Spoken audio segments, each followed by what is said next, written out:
Baiklah, kita kembali bertemu ya uh, dalam asam basa larutan dan juga derajat keasamannya. Masih ingat kemarin asam adalah kalau zat yang di dalam air menghasilkan ion OH, ion H positif, sedangkan basa zat yang di dalam air menghasilkan ion OH negatif. Nah, ya ini. Kalau kemarin cara menentukan pH itu bisa dengan 3 cara, ada menggunakan kertas lakmus merah dan biru, kertas universal, kemudian larutan indikator, kemudian yang ketiga adalah menggunakan indikator alami ya seperti bunga sepatu dan lain-lain. Lihat video pembelajaran asam basa yang pertama kemarin. Nah, apabila ketiganya tidak ada, kita bisa menggunakan perhitungan ya untuk asam kuat, basa kuat, asam lemah dan basa lemah. Untuk yang C dan D ini untuk asam lemah ini ada berlaku Ka, tetapan ionisasi asam lemah. Kenapa? Karena Ka-nya itu kurang dari 1.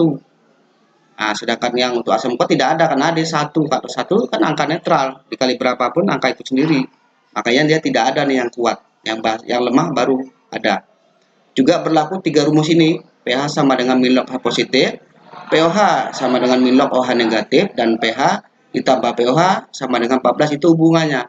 Kapan ini berlaku? Apabila salah satu diketahui, maka yang lain bisa dihitung dengan cara mengurangi 14. Nah, sekedar itu ya. Ini adalah kita akan membahas mengenai menentukan pH dan pOH larutan melalui perhitungan. Ini contoh untuk asam kuat. Tentukanlah pH dan pOH larutan HCl 0,01 m. Di sini volumenya bisa 100 ml, bisa 1 liter, tidak masalah, tidak berpengaruh volume tadi. Ya, coba ya bagaimana cara jawabnya. HCl diuraikan kita dalam air H positif dan Cl negatif karena hidrogennya cuma 1 di sini. Cl juga 1. Makanya ini konsentrasi 0,1 itu sama dengan 0 ini di sini. Makanya H positifnya sama dengan 0,01. Kalau dibuat bilangan baku, maka 10 pangkat min 2. Ingat bilangan baku. Kalau 100 itu 10 pangkat 2. Kalau 10 itu 10 pangkat 1. Kalau 0,1 10 pangkat min 1. Nah, kalau 0,01 10 pangkat min 2 itu bilangan baku kemarin. Di matematika lihat ya. Kemudian yang ditentukan pH-nya dulu karena HCl adalah larutan asam. Ya tentu kalau larutan asam yang bisa dihitung adalah pH-nya. pH-nya baru bisa menggunakan ini pH ditambah pOH, hubungan pH dengan pH ya. Nah, kita jawab pH sama dengan min log H positif. H positifnya tadi 10 pangkat min 2, maka min log 10 pangkat min 2 sama dengan 2. Kok bisa? Ya ingat pelajaran logaritma. Log 10 itu artinya 10 pangkat berapa sama dengan 10? Tentu jawabannya 1. Kalau log 10 pangkat min 2 sama dengan 2. Nah, kalau 10 log 10 pangkat min 2 berarti sama dengan min 2. Lalu ini kalau min log 10 pangkat min 2 berarti min 2-nya yang ini dikali dengan min ini. Min dikali min jadi positif sama dengan 2. Karena ada tanda negatif di belakang logaritma sehingga pH larutan HCl asam kuat tadi itu sama dengan 2. Nah, kalau sudah dapat pH bisa kita masukkan di dalam hubungan yang ini. pH ditambah pOH sama dengan 14. Sehingga pOH-nya sama dengan 14 dikurangi pH yang tadi ya. 14 dikurang 2 sama dengan 12. Nah, terjawab pH-nya 2, pOH-nya 12. Kita contoh lagi. Ini untuk asam kuat juga. Kenapa? H2SO4 ya menghasilkan H positif 0,005 m. Wah, angkanya banyak. Ya, ini kita buat seperti tadi kita uraikan. Karena hanya di sini ada 2, ini angka 2 ini, maka di sini 2H positif. SO4-nya cuma 1, maka SO4 2 negatif supaya imbang dia netral ya. 0,005 karena di sini angka 2 ada angka 2 maka dikali dengan 2. Ya, H positifnya itu 2 kali 0,005 sama dengan 0,001 yaitu kalau bilangan baku 10 pangkat min 3 karena nolnya ada 3 di sini. Yang ditentukan pH karena H2SO4 adalah asam. Maka pH min log H positif min log 10 pangkat min 3 sama dengan 3 ya. Ini lihat Anda penjelasan seperti tadi. Jadi pH larutan H2SO4 sama dengan 3 pada soal yang ini. Hubungannya 14 ya, pOH 14 dikurangi pH yang tadi sama dengan 11. Itu cara menghitungnya ya. Nah, bagaimana dengan yang basa kuat? Nih, kita kasih contoh soal. Tentukanlah pH dan pOH larutan NaOH 0,01 m. M-nya kurang ya. Nah, 0,01 m berarti terurai dia menjadi Na positif dan OH negatif karena OH-nya cuma 1. 0,01 m. Nah, ini OH negatifnya berarti 0,01 yaitu 10 pangkat min 2. Yang dihitung pOH karena dia larutan basa. Nah, pOH-nya min log 10 pangkat min 2 sama dengan 2. Kok bisa ya? Sama dengan tadi penjelasannya. Berarti pOH-nya sama dengan 2. pH bisa diketahui dari 14 dikurangi pOH yaitu 12. 14 kurang 2 ya. Nah, ini contoh kedua. Ini bagaimana dengan yang ini nih? Ini basa, ini basa kuat. 0,05 M. Ini contoh seperti ini ya. 0,05 M di sini 2 dikali. Kenapa dikali 2? Karena ada angka 2 di sini. Supaya netral. Ya, sama dengan 0,01 OH negatifnya, bilangan bakunya 10 pangkat min 1. Ditentukan pOH karena BaOH 2 kali ini adalah larutan basa. Maka pOH-nya min log 10 pangkat min 1 sama dengan 1 ya. Penjelasannya ini bisa Anda lihat. Nah, ini sehingga pOH yang diketahui yaitu 1 dari perhitungan. Dan pH-nya ya tentu 14 kurang 1 yaitu 13. Nah, pH-nya 13 ya.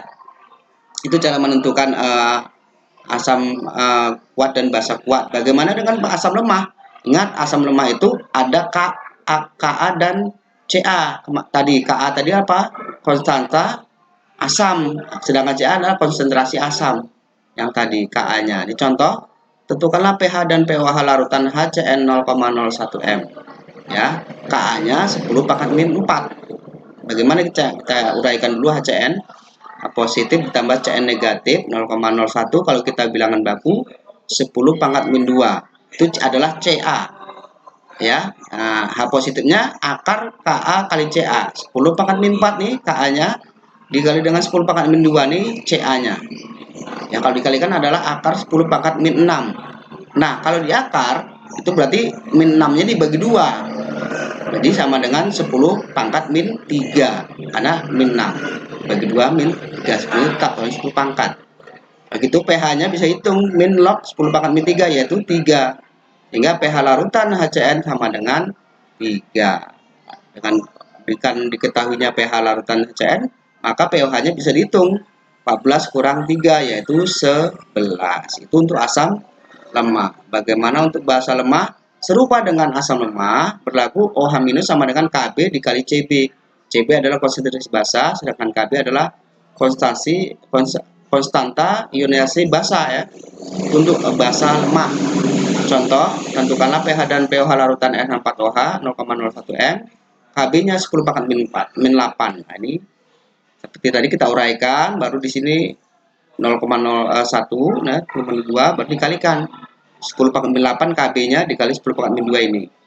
Sama dengan akar 10 pangkat min 10, jadi akar sama dengan 10-nya bagi 2. Yaitu 10 pangkat min 5. Berarti pOH-nya min log 10 pangkat min 5 sama dengan 5. Jadi pOH adalah untuk NH4OH yaitu 5. Dengan demikian, pH-nya kita bisa hitung 14 kurang 5 sama dengan 9 ya. Bapak Rapat sudah jelas.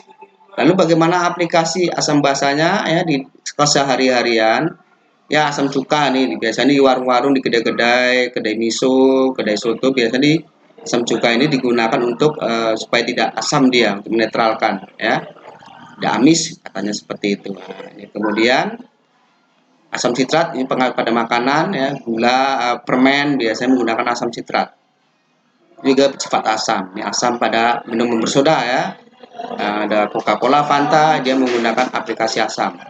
Sedangkan aplikasi yang basa, ini obat pada obat-obatan, kemudian pada sabun, ya, itu juga basa dia sifatnya. Pada sabun ya nih, sifatnya basa. Ada juga sabun yang bersifat asam yaitu sabun Dove, dia asam. Tapi hanya itu saja, yang lainnya basa. Oke, itu selesai. Oh iya, hampir lupa. Ini bagaimana dengan anak tadi yang kena untuk lebah tadi? Kenapa kok bisa kempes setelah dientuk malah dientuk sama tawon? Dia dientuk lebah. Lebah itu bersifat apa? Lebah itu ternyata bersifat basah. Begitu ngentuk dia bengkak. Nah, kalau dientuk sama tawon maka kempes. Kenapa karena dia asam. Basah ketemu asam jadinya netral, makanya jadi kempes. Racunnya ternetralkan. Begitu saja. Terima kasih. Silakan dipelajari. Assalamualaikum warahmatullahi wabarakatuh.